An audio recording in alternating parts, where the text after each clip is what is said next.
Welcome, everyone. We have a very important topic, and that is addressing self doubt in leadership, in growing your business, in just basically what is all of these mindset and imposter syndrome, all of these issues. Today, we're here to speak to Valerie Hayes and get to the bottom of it. So let's get to it. Empowering women on a global scale. Welcome to Powerful Women Today with Carolina Billings. Powerful Women Today is on a mission of inclusion, rewriting his story to include her story, and empowering, raising, and amplifying women's voices with professional speaking, publishing, original podcasting, and web TV. And now here's your host, the founder of Powerful Women Today, Carolina Billings. Welcome, everyone, and welcome, Valerie. So happy to have you in studio today. It's a pleasure to be here, Carolina. Thank you. So we're going to speak about something that is a very important topic, and we don't spend enough time understanding it. Never mind addressing it, just understanding it. And is the concept of self-doubt when you are a leader, whether it be it in business or within an organization. So you are a leader's leader, a fractional COO, and somebody that really champions, the mind and the mindset of those who lead, which is extremely important, right? Because we often don't think of their vulnerability. And, Yes. let's begin there. When we know that someone's a business owner or an entrepreneur or even, someone who's very, very successful in the professional world, as executive or a junior executive, we assume that they're self-confident because that's the public facing image that they project, because that's part of their job to project an image of confidence. But we don't see is that everyone at every level deals with self-doubt on a regular basis. And it's only when you accept that that's part of your reality. Self-doubt doesn't ever go away, because if you're continuing to grow and grow yourself personally, professionally, or grow your business, growth is in itself doing new and different things, doing things differently or doing completely new things. And when you're doing something new or doing something differently that you haven't done it before, you're a little doubtful. You have to think of it like learning how to ride a bike, right? At first, you're not really sure. You're a little wobbly. You go kind of slow. You don't want to get too close to anything because you're worried you're going to run into it. And as you do it more and more frequently, you get faster and better at it, and really get the hang of zooming in and out of obstacles. But if you were then to take riding the bike and let's say you wanted to do BMX bike riding, right? With all the obstacles and the up and down and the speed and everything, and not to mention the mud, that would be new and different for you. So you'd feel self-doubt again. So self-doubt never goes away. And once we come to that reality, then we can learn how to manage it. And it's part of the equation. Is unavoidable, right? If you never have a doubt, that's concerning as well. I read a great quote, which I kind of, it's one of those mind, tree falling in in the forest, that says, without fear, there's no courage. True. Right? That's so true. So really, thinking that leadership doesn't second guess, leadership doesn't reflect, leadership doesn't, or there's no room for vulnerability and doubt in such, right? I think is one of the greatest disservice, both from leaders that see themselves as this is behavior that is beneath them, right? Or is something that they are, not affected by, and by those who follow leadership, right? To Yes. think, oftentimes we hear it so much in politics, when people change their mind, right? They're flip-flopping. It's like, well, there's such thing as changing your mind based on evidence, Mm-hmm. right? So, There, yeah, situations evolve. Um, you know, what their constituents might want them to represent changes. mm, There was that big story in the US in New York about Amazon being set up to open up a large warehouse for a distribution warehouse that was going to employ, thousands of people. And then it got canceled because of a politician. And so that community lost all of those potential jobs. And suddenly that community wanted their representative to represent a different position, right? mhm. A leader's job is to take all of this in and make the best decision in the situation at that time for With the both the short term. information you have. Exactly. Mhm. So important. You're exactly right, Carolina. Mhm. And you know what? In having that, you learn that from your parents that when you're being pressured to give an answer to something you, like we said, you may not have all the information, or it may just not feel right, which comes Mhm. to trusting your intuition, right? Yes. And it's okay for and when I'm thinking leader, I'm not just thinking CEO of massive corporations. I'm also thinking of your business owners, like whether you're leading one person, you're leading 10, you're leading 100, right? If you are being pressured into something that you're not 100% sure, then the answer's got to be no. You know what I mean? Like, is knowing how to set boundaries so that you can collect or reflect or question or just understand, right? What is the best solution under the current circumstances? Yes, leadership is not as straightforward as people sometimes make it sound. There's a lot of nuance. There's a lot of factors consider, and sometimes those factors are shifting as fast as sand under your feet on the beach. Right? You walk along, and it's you're kind of wobbly, and so it's really important to be aware that that's the scenario for leaders, whatever level of leader you are. Maybe you're just leading yourself, or maybe you just have one person you're leading.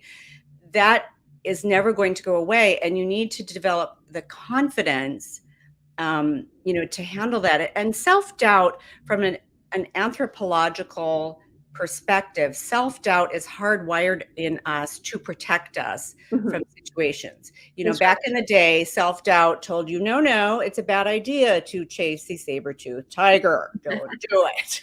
Or Walk away. shaking leaves, right? Like danger, danger. Like you don't know what it Exactly. is, right? Yeah. So self-doubt is a part of our protection, our natural protection mechanism.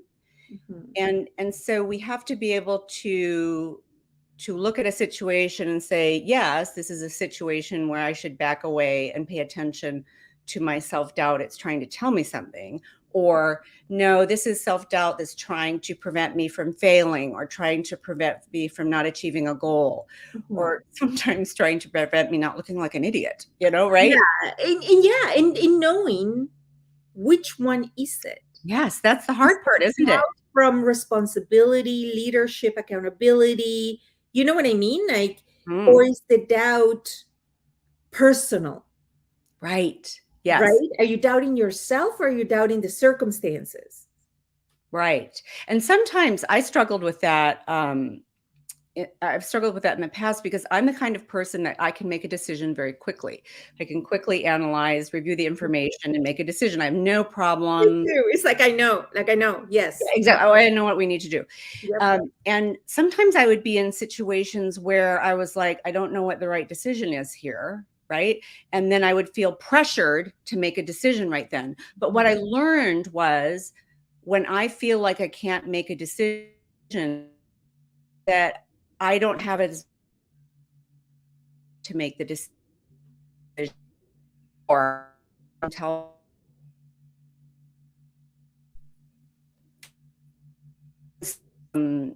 I give myself to not make a decision.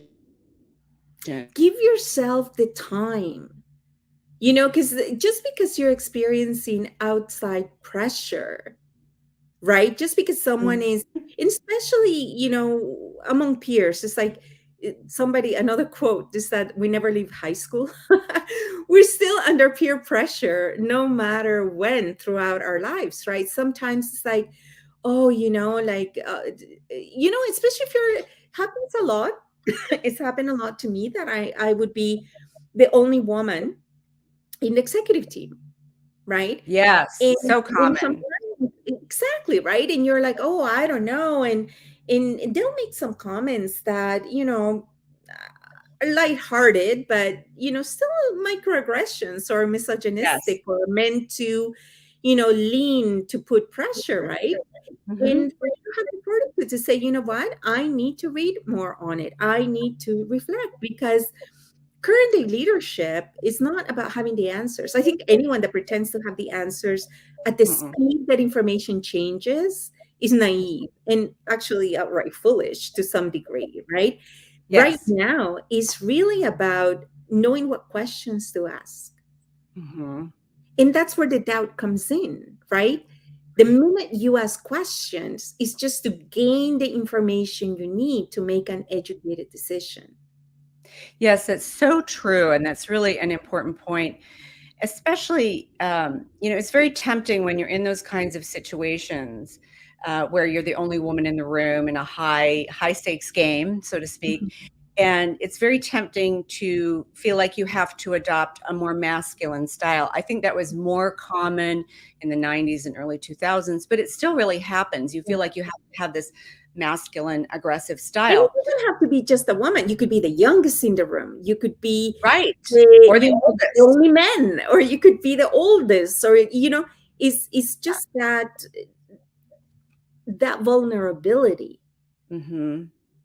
right? And when we feel vulnerable, we sometimes hold back the great advice or input that we would have to share because we're not sure. We're doubting ourselves. Am I an imposter here? Imposter syndrome is very, very tricky because a lot of people who struggle with imposter syndrome don't even realize they have it.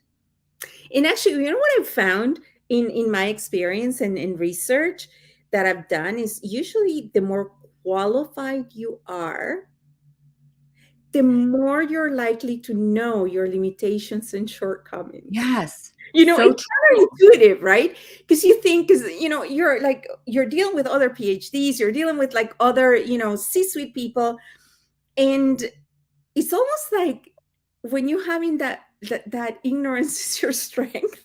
Like you don't know what you don't know, therefore you're charging forward, right? Where Yes. when you spend that much, that it's like, oh no, I need to deliver this quality or this much, Hmm. value or this much whatever. So you begin to put all these high threshold in your own mind, right? Yes. It's got to be perfect before it's done, kind of thing, because you're just trying to do your best and Yes. you don't want to let people down, right? Yes, especially in this era of social media and everybody's got a podcast and, you know, Everybody's got authority. well, we see everybody's best work. The Mhm. best, everybody puts on the perfect face for social media and has their edit, you do live, which is, bravo you. You're a brave person. Allergies. If you notice red eye, red nose, like this is live. This You're is how just bravely moving forward. this is what we Um, need to do. At least I'm not sneezing yet. Bless your heart. And so we're comparing our internal doubts and struggles with external things that is very, very surface. We're not seeing their internal doubts and self Correct. struggle. We're just seeing this picture on the outside. Photo And album. yeah, Social media is a photo yes. album. Check any And the old-fashioned photo albums, right? How many bad yes, pictures were there? no, They were just the best moments. you just toss them out. It was just the best memories. That's what Yes. social media is.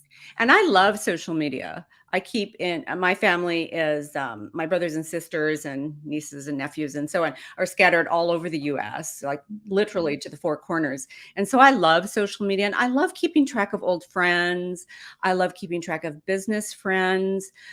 So I'm not anti-social media. I'm just saying you have to understand what social media is And what is and not.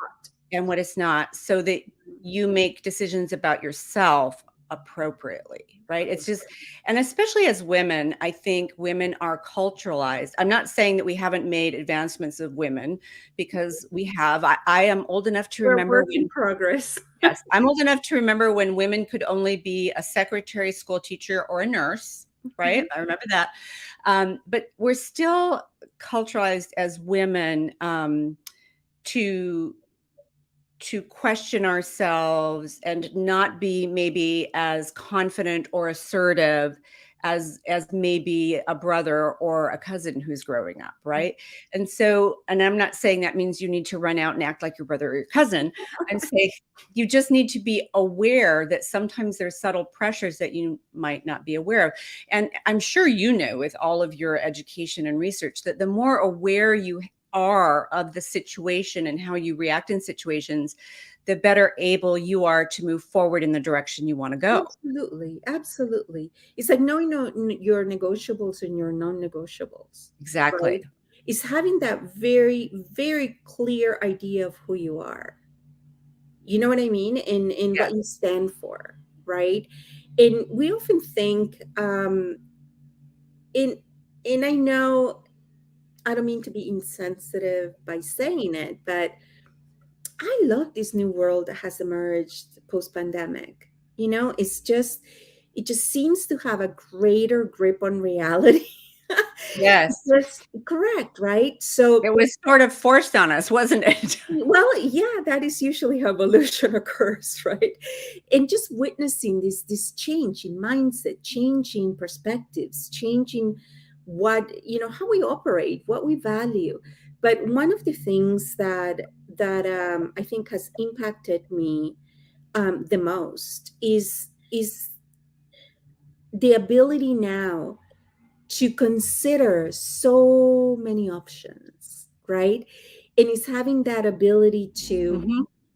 to accept things that before we had greater judgment about. For example, when I was saying knowing what you stand for, knowing what you want, a lot of times that used to be judged or labeled as that, oh, someone has an agenda, and being seen as a bad, Oh, right. Yes.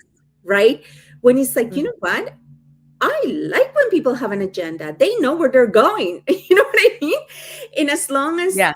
they're as transparent as possible and they are as ethical about it, then we can make sure that your agenda is aligned with the overall agenda that we're trying to do through our collaboration, right? And then Yes. that way everybody's winning at a core. We don't need to go out and pretend that we're the shy little lamb that there's nothing in it for us. It's like, come on, there's got to be something in it for everybody, otherwise it's somebody Yes. using someone, and we don't want to do that. Yes. I think you're absolutely right. I think that's a really important point. It's given people permission because the pandemic reminded us that unfortunately, we may not have a tomorrow. Mhm. And so we really need to be in touch about what's important to us and what we really want to make sure we achieve or have an opportunity to do. I know I have become much more clear, much clearer than I was when I was younger and just starting out. I've become much more clear with clients about unless you have an emergency, I don't expect you to email or message me or call me on the weekends. I'm not going to be answering something later in the evening. I mean, I'm sure you've had this too. I've had clients message me at midnight, well, Saturday at 11. It's like, yes. okay. Oh, yeah. One time I had a Actually, this client, is your free time because I'm not answering until Monday. yeah. One time I had a client message me on Easter Sunday, and I was just like, no, no. And I think it's really given people permission to set their boundaries. This is kind of work I want to do. This is not the kind of work I want to do. Respectfully. Yes, You yes. know, And I think respectfully, you can say anything. Yes. And I think people are more open to hearing that because they understand, they have a different perspective on why you might be setting boundaries for yourself. And setting boundaries can really help with self-doubt because you're saying, this is what works for me, this doesn't, so that you're not always trying to decide on a daily basis, well, should I do It's not that? personal. It's not me No. that I'm doubting myself, Exactly. right? Having that detachment enough between circumstances, between events, and between self. Yes. And how do you triangulate that? Right? In conflict resolution, I don't like conflict. So this was actually part of my master's to really learn conflict resolution. We have this saying that says, remove the players, keep the plot. That's good. Right? Because that way you want to make sure that it's not being affected by personalities, right? Yes. Or by like variables. Where it's like, no, let's get to the substance. And I think what you're saying, and I love that you addressed it, is that self-doubt is okay. It is. You just need to know where it is. Is it the circumstances? Is it the information? Like the critical thinking, right? If you're not, if you're doubting yourself, that's okay. But that's different kind of work that needs to be done, right? Yes. And just be able to discern what is it we're looking at. Right. And that's where you come in. Yes. And the clients that I work with are all business owners. They actually own the business privately. And they're all really smart, really motivated people. I love working with them. They all bootstrapped themselves from, beginning with nothing to creating successful businesses that employ people and provide really beneficial products and services. And they experience self-doubt. That's one of the things I do almost every day is encourage them and act as a sounding board for them to bounce ideas off of, because the phrase "it's lonely at the top" really is true. So if you're out there trying to run a business and you don't have a lot of friends that are running businesses or they're in businesses that are completely different than yours, sometimes it's hard to have a sounding board or someone to just encourage you because they just don't understand at that level. That's why Powerful Women Today is so important, because there's a network of women for people to connect with and benefit. File review. This is what I'm thinking, and it's not landing. Like, what do you think? Right? Is that yes. Yeah. Like, are you seeing what I'm seeing? Because like, what's going on? And the reality is these. And funny, I was having a conversation with someone that is coming and joining us in championing, and I'm so excited about it. And it's somebody that is very at the top on an industry that needs a lot of leadership and a lot of challenges. And I was saying to her is that is good to meet other people that understand the sacrifices of leadership. Yes. Because we are the 1% that is doing 99% of things that people don't realize that's what we have to do, right? Like showing up, like sneezing my head, like literally, like just hanging on by, spit in a prayer, right? You're so good. No, but you know what I mean? Somebody else might be conscious about it, that it's like a bag of neuroses. And it's like, you know what? This is life. This is what happens. This is how we show up. Because the main thing is we show up. Yes, we show up and we don't give up. That's Even though we're tempted to. We don't give up. I love it. I'm so going to quote you on that. Oh, thank you. Thank you, Valerie. Your article that goes into greater detail, and there's a great piece, a featured interview of you on our summer issue of our magazine. We're going to put the link on the comment section so everybody can enjoy it. And thank you so much for your thought leadership in your, just having you as a peer and as part of our sounding board makes all the difference in the world. So thank you so much. I really appreciate the opportunity to chat with you. No problem. Till next time. Bye, everyone. Empowering women on a global scale. This has been Powerful Women Today with Carolina Billings. To learn more about how you can join and transform your life and the lives of women everywhere with professional speaking, publishing, podcasting, and web TV, visit powerfulwomentoday.com. Remember to subscribe to this podcast on iTunes, YouTube, or wherever you like to listen and watch your podcasts.